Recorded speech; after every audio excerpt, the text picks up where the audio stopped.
They say putting your money into bricks and mortar is the safest investment you can make. Well, whoever said that obviously wasn't a foreigner not speaking Czech trying to buy a flat in Prague. Today, I'm going to give you a roadmap to navigate the minefield of the Czech property market, so you don't need to end up losing your savings, your sanity, or your visa status. Let's go! Don't buy the staging. This brings us to priorities. Don't buy a home just because you like the kitchen or the bathroom. These are superficial things. It's amazing how many smart people make the biggest purchase of their life because they walked in, saw an espresso machine on the marble counter, and suddenly imagined their perfect Sunday morning. Staging is a psychological weapon designed to make you forget the bedroom is tiny and there is zero storage space. As an expat, you might not notice that the beautiful new kitchen is hiding 40-year-old aluminum wiring that is a little fire hazard. So look past the furniture, look at the layout, look at the parking, and ask yourself, where are you going to put your vacuum cleaner and your winter suitcases? If the answer is, I don't know, well then walk away or really consider whether this is the flat for you, no matter how nice the sofa looks. Overstretching your budget. Imagine you have two options. One is to buy a property with 10% down payment with a little bit worse conditions, let's say 0.3 on the interest rate. The other one is to invest 20% from your own funds, but it will liquidate all of your family savings. Which one is better?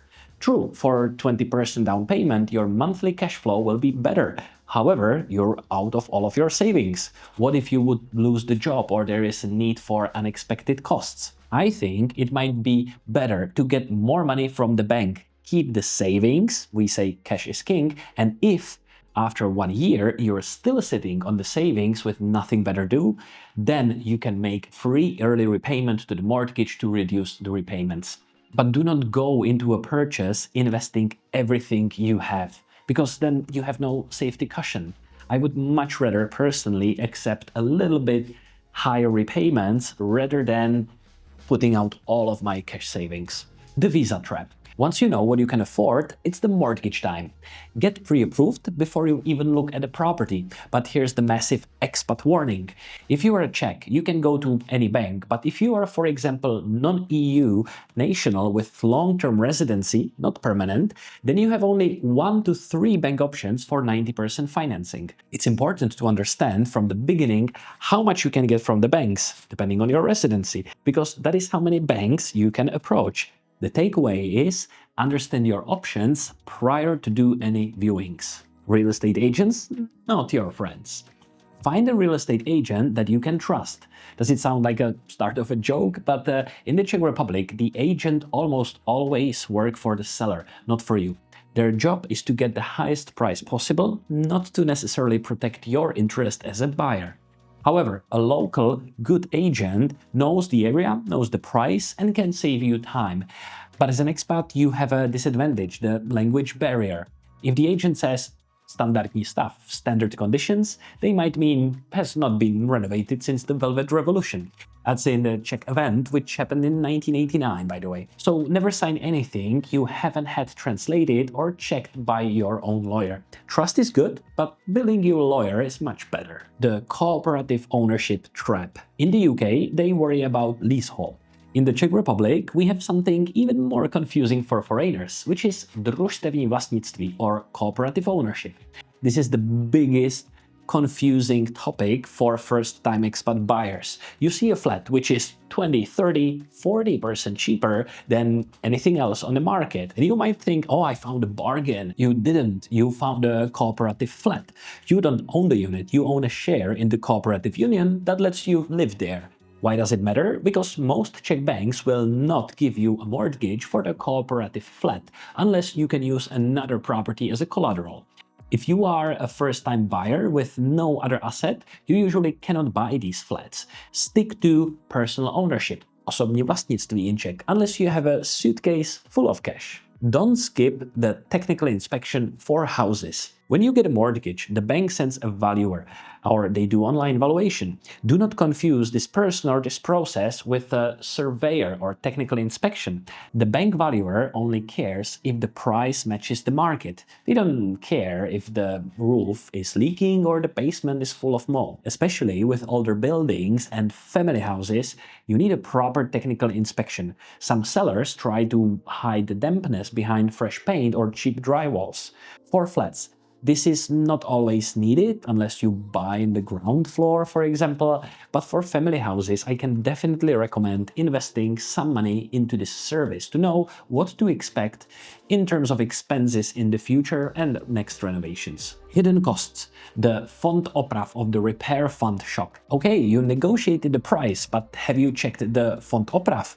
This is the repair fund every owner contributes to monthly. In a modern building, it might be low. In an old building with a falling facade and no elevator, it can be thousands of crowns a month. Ask to see the evidenční list, cost sheet, or list of costs before you buy. Also, don't forget the real estate tax. It's relatively low in Czech Republic, but the government just increased it, and it is something you need to budget for every year. Expect 3,000 to 5,000 per year, not big amount of money. One thing which might be surprising though is for new developments with security or reception desk. The fond oprav or the other costs are usually much higher since the building has to pay for the workforce. So if you have reception in your new home, that means typically quite high monthly costs.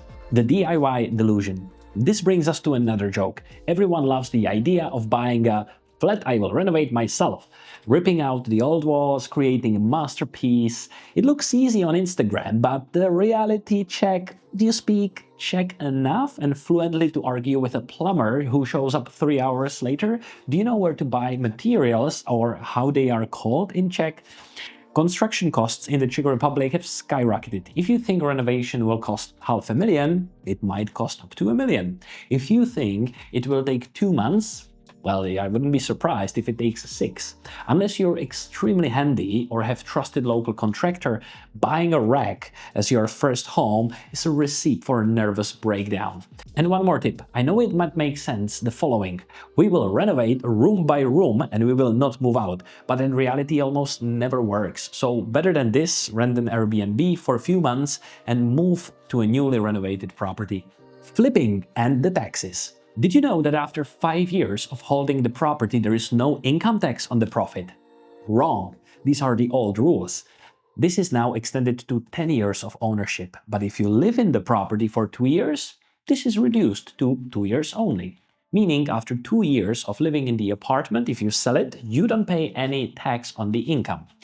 Flipping the property is in theory a great business plan, but realistically, factor in the taxes and delays with the workers as well as extra costs. Otherwise, taxes are quite good in the Czech Republic for properties. Actually, too good in my opinion. One thing to watch for is when you are doing Airbnb, as we covered in this video. For Airbnb income, do not forget to factor in health and social income tax, which eats quite a lot of profit. And of course, management company, unless you're doing it yourself. It's not just about the metro. We've all heard location, location, location, but for an expat in Prague, this means something different than for a local. You can change a kitchen, you can repaint a wall, but you cannot move 80 years old building away from a noisy tram line or a street that turns into a party zone at 2 a.m. like Dlouha. When you're looking at a location, don't just check if there is a metro station nearby, check what happens when the metro stops running. Is there a night tram? Because if you missed the last metro and you live in the middle of nowhere, your Uber bill will get quite high. Also, ignore the agent when they tell you the area is up and coming.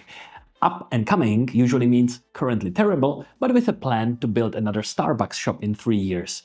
The reality in Prague is that new construction is definitely not happening in the center. And even if a development project can be found somewhere, it's mostly on the edge of Prague and it is either expensive or it takes a long time. So you're paying for the property as it is today, not for a potential future that might never happen. I mean, if you already see a development being built, it's a different story, but you know how is it with Czech planning and regulations. And one more tip. Rent an Airbnb in the neighborhood for 2 nights before you buy. Walk around, talk to people, see if you feel safe, and check if the local pub is charming or terrifying. Also check out some expats-friendly communities offline or online, such as our Expats Property Owners Group. There are a million ways to mess up your first purchase, but there are also a million reasons why it is the best decision you will ever make. If you are not sure about a property, a contract, or a mortgage options, send us an email or book a consultation. My name is Robin, and I'm here to help you to survive the Czech property market. Check out also this video about the 5 biggest mistakes when you buy property in Prague, and see you in the next one.